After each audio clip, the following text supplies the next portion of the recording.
El otoño de 1915 llegó al pueblo de San Jerónimo, Durango, con vientos fríos que bajaban de las montañas y traían consigo el olor a pino y tierra húmeda. Era un pueblo de tamaño mediano, quizás 2000 habitantes, construido alrededor de una iglesia colonial imponente, que dominaba la plaza central con sus torres gemelas y su fachada de cantera tallada que había tomado décadas construir en el siglo XVIII. La iglesia no era simplemente un lugar de culto, sino el centro económico y social del pueblo, controlando vastas extensiones de tierra, operando escuelas y hospitales, y ejerciendo influencia que rivalizaba y frecuentemente superaba la de cualquier autoridad civil. El obispo Augusto Salazar había llegado a San Jerónimo 3 años atrás, enviado por el arzobispado en la Ciudad de México para administrar la diócesis que abarcaba esta región remota del norte. Era un hombre de 52 años, alto y delgado hasta el punto de parecer casi cadavérico, con rostro alargado dominado por ojos oscuros, hundidos profundamente en sus órbitas y labios tan delgados que apenas eran visibles. Vestía siempre con sotanas negras impecables de la más fina tela y llevaba un crucifijo de oro macizo colgando de una cadena pesada alrededor de su cuello, símbolo tanto de su posición como de la riqueza que la iglesia controlaba. Desde su llegada, el obispo Salazar había implementado cambios que inicialmente fueron presentados como reformas necesarias para fortalecer la disciplina espiritual y mejorar la administración de las propiedades de la iglesia. Había cerrado la escuela para niñas pobres, que las monjas del convento de Santa Clara habían operado durante décadas, argumentando que la educación secular distraía de la verdadera misión espiritual. Había eliminado el hospital de caridad, que proporcionaba cuidado médico gratuito a los indigentes, afirmando que los recursos de la iglesia debían ser usados más eficientemente. Había aumentado dramáticamente los diezmos que los feligreses debían pagar, explicando que estos fondos eran necesarios para mantener la gloria de la casa de Dios. Pero los cambios más perturbadores involucraban al convento de Santa Clara, ubicado en un edificio anexo a la iglesia principal, separado del mundo exterior por muros altos de adobe y puertas de madera maciza que permanecían cerradas con candados pesados. El convento albergaba a 23 monjas, mujeres que habían dedicado sus vidas al servicio de Dios, que habían tomado votos de pobreza, castidad y obediencia, creyendo que serían protegidas y respetadas dentro de la comunidad religiosa. Bajo la administración del obispo Salazar, estas expectativas fueron sistemáticamente traicionadas. El primer cambio había sido sutil. El obispo declaró que las monjas necesitaban más tiempo para contemplación silenciosa y oración, que estaban demasiado distraídas por contacto con el mundo exterior. Ordenó que todas las visitas de familiares fueran severamente restringidas, permitidas solo una vez cada 3 meses y solo bajo supervisión estricta. Luego eliminó estas visitas completamente, argumentando que los lazos familiares eran ataduras mundanas que interferían con la dedicación espiritual completa.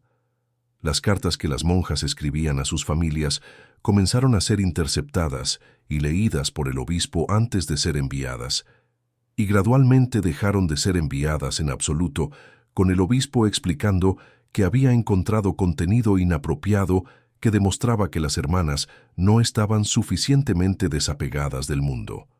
El aislamiento creciente fue acompañado por cambios en las rutinas diarias del convento. El obispo instituyó horarios de oración que comenzaban antes del amanecer y continuaban hasta tarde en la noche, dejando apenas tiempo para dormir. Las raciones de comida fueron reducidas dramáticamente bajo el pretexto de que el ayuno fortalecía el espíritu, aunque el obispo mismo continuaba disfrutando de comidas abundantes preparadas por cocineras que traía de fuera. Las monjas fueron asignadas a trabajo manual extenuante, que iba mucho más allá de las tareas normales de mantenimiento de un convento. Lavaban ropa para toda la administración de la iglesia, limpiaban no solo su propio edificio, sino también la iglesia principal y las oficinas del obispo. Trabajaban en los campos que la iglesia poseía cultivando y cosechando bajo supervisión de capataces que el obispo había contratado. Pero lo más inquietante era una práctica que el obispo había introducido aproximadamente un año después de su llegada, presentada inicialmente como remedio para ayudar a las hermanas que sufrían de insomnio o ansiedad.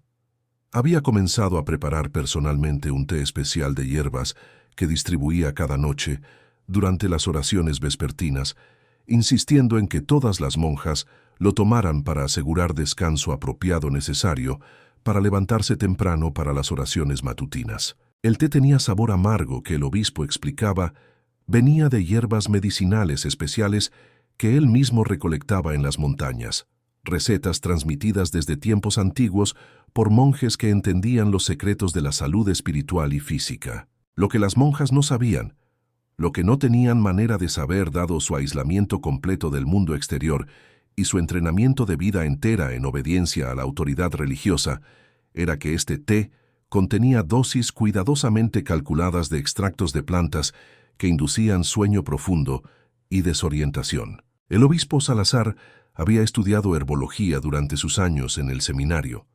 Había acceso a textos antiguos sobre propiedades medicinales y tóxicas de plantas nativas, y había experimentado hasta encontrar la combinación correcta que produciría el efecto que deseaba. Las monjas caerían en sueño tan profundo que no despertarían incluso si eran movidas, y cuando finalmente despertaran horas después, estarían confundidas y desorientadas, con memorias borrosas de lo que había ocurrido. El propósito de este té drugged no era, como algunas de las narrativas más oscuras podrían sugerir, facilitar asalto sexual. El obispo Salazar era hombre de muchas perversiones, pero eran principalmente perversiones de poder y control más que de naturaleza carnal. Lo que hacía mientras las monjas estaban inconscientes era moverlas de sus celdas individuales a espacios de confinamiento que había preparado secretamente en las partes más antiguas del complejo de la iglesia. Habitaciones en el sótano que databan del período colonial, construidas originalmente como bóvedas de almacenamiento, pero ahora convertidas en celdas de prisión improvisadas. Estas celdas subterráneas eran espacios de aproximadamente 2 metros por 3 metros, sin ventanas, con puertas de madera reforzada que podían ser cerradas desde el exterior. Tenían solo un catre estrecho, un cubo para necesidades básicas, y nada más. El obispo había instalado candados pesados en cada puerta y solo él tenía las llaves. Mientras las monjas estaban bajo la influencia del té drugged, el obispo y 2 asistentes, que había corrompido con dinero de los fondos de la iglesia, las llevaban cuidadosamente a estas celdas, las colocaban en los catres y las dejaban allí para despertar horas después en completa oscuridad y confusión. El patrón era consistente y calculado. Una monja sería seleccionada, típicamente una que el obispo percibía como demasiado independiente o cuestionadora de su autoridad. Durante las oraciones vespertinas, se le daría una dosis extra fuerte del té sedante, mezclado en su taza particular, de manera que las otras hermanas no notaran. Cuando todas se retiraban a sus celdas para dormir, el obispo esperaba aproximadamente 1 hora hasta estar seguro de que el sedante había tomado efecto completo. Entonces, con sus 2 cómplices entraba al convento usando las llaves maestras que poseía como administrador, localizaba a la monja inconsciente y la transportaba a las celdas del sótano. La monja despertaría horas después, completamente desorientada, en oscuridad total, sin idea de cómo había llegado allí. Gritaría pidiendo ayuda, golpearía las puertas, rogaría ser liberada. Pero las celdas estaban ubicadas en la parte más profunda y antigua del complejo de la iglesia, donde las paredes de piedra de más de 1 metro de espesor absorbían todo sonido. Nadie podía escucharla. Permanecería allí durante días, a veces 1 semana o más, alimentada con raciones mínimas de pan duro y agua que el obispo mismo traía, mantenida en aislamiento total que rápidamente comenzaba a quebrar incluso las mentes más fuertes. Cuando finalmente era liberada y devuelta al convento, la monja estaba transformada, sumisa, quebrada, aterrorizada de decir cualquier cosa que pudiera resultar en regreso a ese horror subterráneo. El obispo la recibía con sermón sobre cómo su tiempo de retiro espiritual intensivo había sido necesario para corregir su orgullo y desobediencia. ¿Cómo debería estar agradecida por su preocupación pastoral por su alma? Y lo más perturbador, amenazaba que si hablaba sobre su experiencia con las otras hermanas o intentaba contactar autoridades externas, no solo sería devuelta a las celdas, sino que otras hermanas también serían castigadas por su falta de discreción. Durante 2 años, este sistema de terror funcionó con eficiencia aterradora. De las 23 monjas en el convento de Santa Clara, 14 habían experimentado al menos una estadía en las celdas subterráneas, algunas múltiples veces.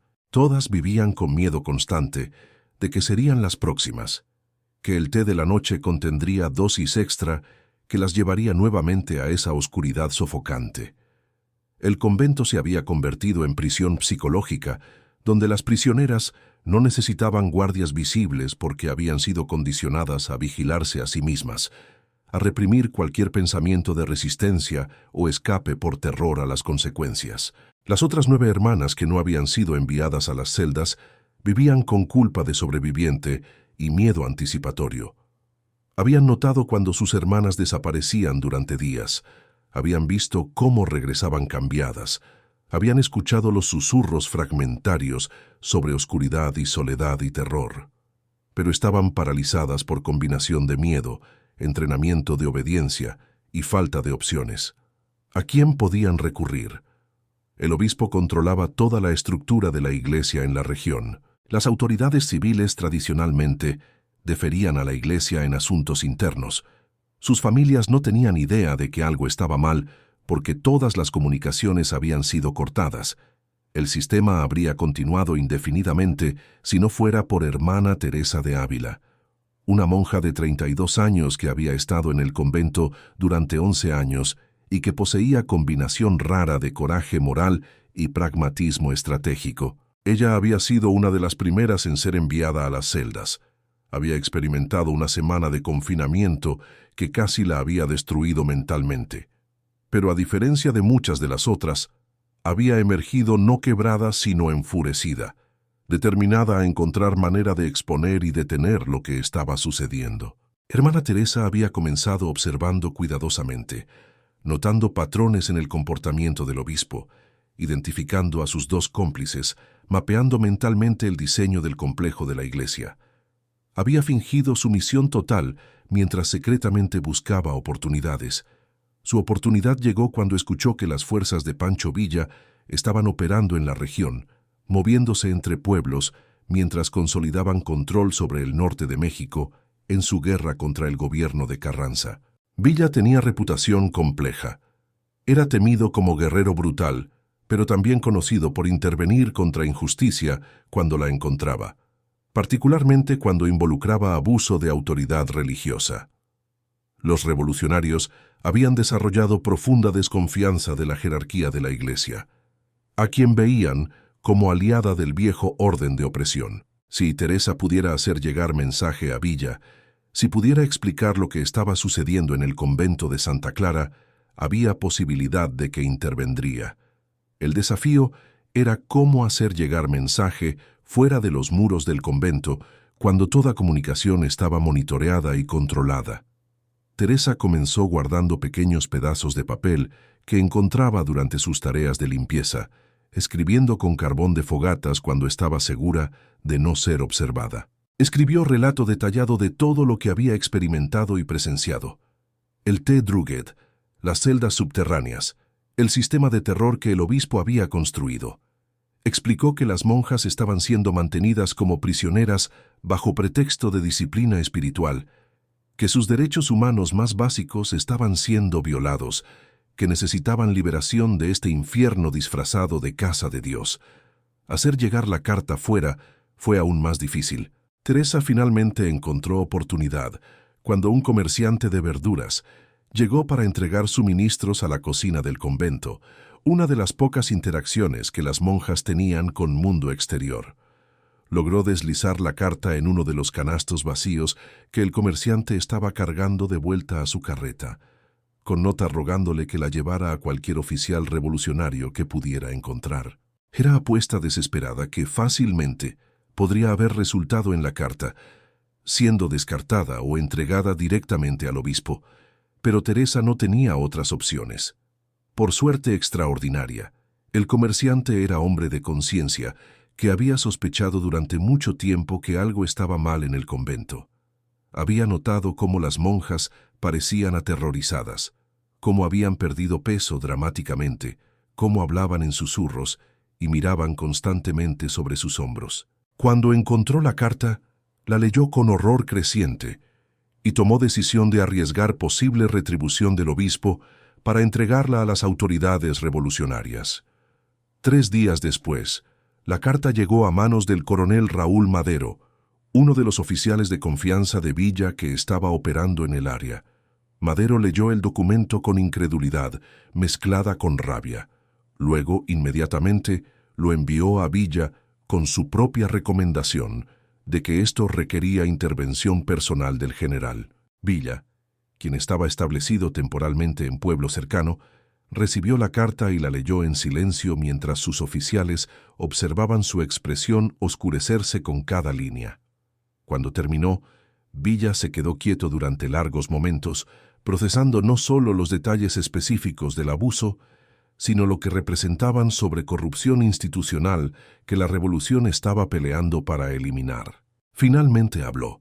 Sus instrucciones simples y directas. Reunirían fuerza de 50 hombres y irían a San Jerónimo inmediatamente. Tomarían control del complejo de la iglesia, liberarían a las monjas y el obispo Salazar respondería por sus crímenes. La columna villista llegó a San Jerónimo al amanecer 3 días después, cabalgando a través de las calles vacías hacia la plaza central donde la iglesia se elevaba contra el cielo, iluminándose gradualmente. Los habitantes del pueblo, despertados por el sonido de caballos y equipo militar, se asomaban cautelosamente por ventanas y puertas, temerosos de lo que esta llegada podría significar. Villa desmontó frente a las puertas principales de la iglesia y ordenó que fueran abiertas. Encontraron al obispo Salazar en su residencia privada adyacente a la iglesia, todavía en su bata de dormir, claramente no esperando visitantes tan temprano. Su rostro palideció cuando vio a Villa y sus hombres armados llenando el pasillo, pero intentó mantener compostura de autoridad eclesiástica. Comenzó a protestar sobre esta intrusión en propiedad sagrada, a citar leyes canónicas sobre jurisdicción de la iglesia, a amenazar con excomunión. Villa lo interrumpió extrayendo la carta de Hermana Teresa de su bolsillo y arrojándola a los pies del obispo. Le ordenó leer en voz alta. Salazar recogió el papel con manos temblorosas, sus ojos escaneando rápidamente el contenido que claramente reconocía. Intentó negar, llamar a la carta falsificación creada por enemigos de la iglesia, afirmar que todo era malentendido de prácticas espirituales legítimas. Villa no estaba interesado en argumentos. Ordenó que el obispo los guiara personalmente al convento y a las celdas subterráneas descritas en la carta. Salazar intentó rehusar, afirmando que el convento era espacio clausurado donde hombres no podían entrar. Villa respondió que las reglas religiosas eran irrelevantes cuando se investigaban crímenes y que el obispo lo guiaría voluntariamente o sería arrastrado por fuerza. Entraron al convento donde las monjas estaban reunidas para oraciones matutinas, todas congelándose en shock cuando vieron a hombres armados entrando en su espacio que había sido sellado del mundo exterior durante tanto tiempo. Villa les explicó brevemente quién era y por qué estaba allí. Pidió a Hermana Teresa que se identificara. Teresa dio paso adelante, su rostro mostrando mezcla de alivio y temor sobre lo que vendría. Con Teresa guiando, el grupo descendió a las partes más antiguas del complejo, a través de pasillos que se volvían cada vez más estrechos y oscuros, hasta llegar a área que claramente había sido sellada del resto del edificio. El obispo tenía las llaves en su residencia y fueron traídas por uno de los soldados de Villa. Cuando abrieron las puertas de las celdas subterráneas, lo que encontraron confirmó cada detalle de la carta de Teresa. Había 6 celdas en total, todas equipadas con candados pesados, todas conteniendo solo mobiliario más básico. 2 de las celdas actualmente estaban ocupadas. 2 monjas que habían sido encerradas 3 días atrás, castigadas por lo que el obispo había llamado actitudes rebeldes. Las mujeres estaban demacradas, sucias, claramente traumatizadas por su confinamiento. Cuando vieron luz del día por primera vez en días y realizaron que estaban siendo rescatadas, ambas colapsaron llorando, incapaces al principio de formar palabras coherentes. Villa ordenó que todas las monjas fueran reunidas en el comedor del convento.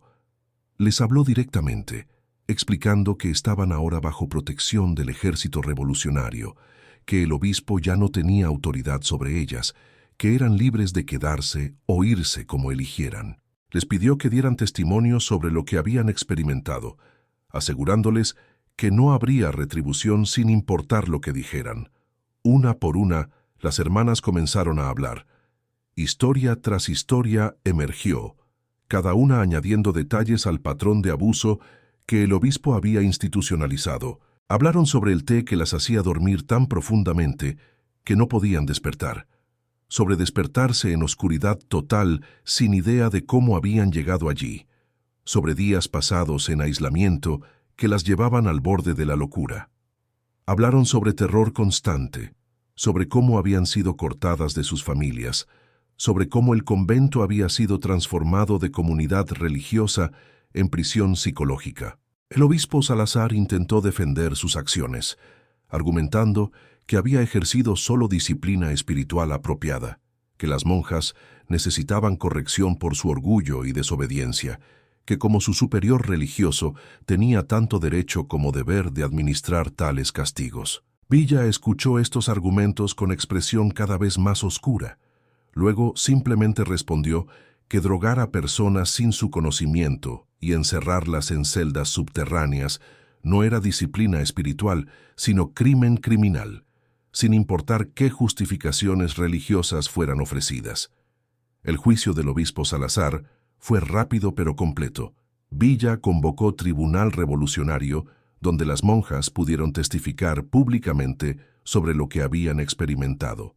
Los dos cómplices del obispo fueron traídos y bajo amenaza de consecuencias severas si mentían, confirmaron todo: cómo el obispo preparaba el té especial, cómo lo distribuía selectivamente, cómo transportaban a las monjas inconscientes a las celdas, cómo eran pagados generosamente por su silencio y cooperación de fondos que el obispo desviaba de las ofrendas de la iglesia.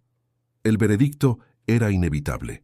El obispo Salazar fue encontrado culpable de múltiples crímenes: encarcelamiento ilegal, administración de drogas sin consentimiento, abuso de autoridad eclesiástica, malversación de fondos de la iglesia y tortura psicológica.